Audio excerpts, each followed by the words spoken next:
Supreme court में गौ संरक्षण मामले में राजस्थान सरकार की बड़ी जीत हुई है। गौ तस्कर नाजिम खान की जमानत रद्द की गई है। राजस्थान सरकार की पुनर्विचार याचिका सुप्रीम कोर्ट ने स्वीकार कर दी है। राजस्थान के करौली में गोवंश तस्करी के आरोपी नाजिम खान को सुप्रीम कोर्ट ने जमानत दी थी।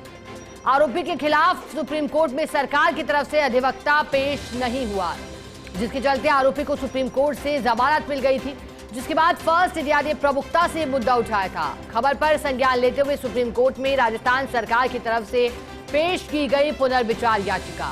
एएजी शिव मंगल शर्मा ने सुप्रीम कोर्ट में पेश की पुनर्विचार याचिका।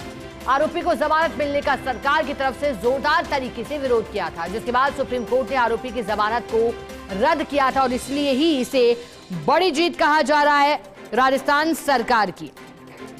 बता दें आपको कि राज्य सरकार की अनुपस्थिति के कारण कहा जा रहा था कि महत्वपूर्ण तथ्यों को प्रस्तुत नहीं किया गया, जिस वजह से ही जमानत मिल गई। लेकिन जब जमानत मिली तो हमने भी इसे उठाया था प्रमुखता से और इसके बाद ये पूरा मामला एक बार फिर पुनर्विचार याचिका दायर की गई। सहयोगी गौरव हमारे साथ जुड़े हैं दिल्ली से। गौरव, बताइएगा, सुप्रीम कोर्ट में पुनर्विचार याचिका दायर होने के बाद कैसे राजस्थान सरकार की जीत हुई है, क्या कहा एएजी शिव मंगल शर्मा ने सुप्रीम कोर्ट में?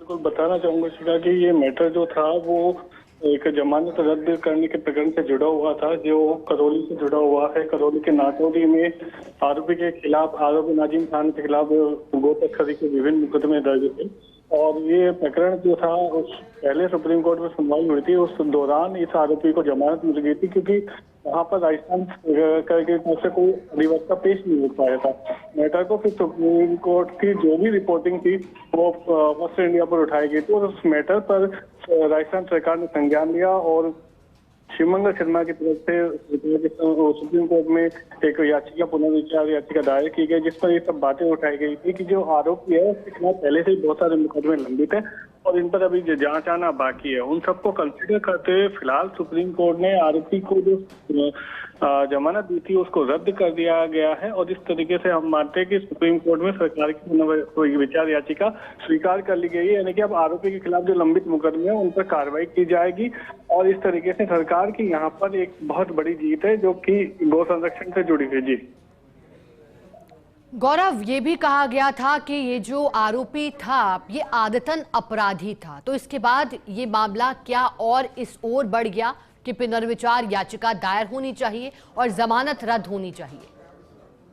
जी बिल्कुल, ये जो आरोपी था इसके खिलाफ न केवल राजस्थान बल्कि यूपी में भी विभिन्न प्रकार के मुकदमे दर्ज हैं, यानी कि ये जो गौ तस्कर है ये आजीवन अपराधी है और क्योंकि स्टेट से राजस्थान से इसको रिलीफ मिल गई थी तो ये सुप्रीम कोर्ट में मैटर पहुंचा था।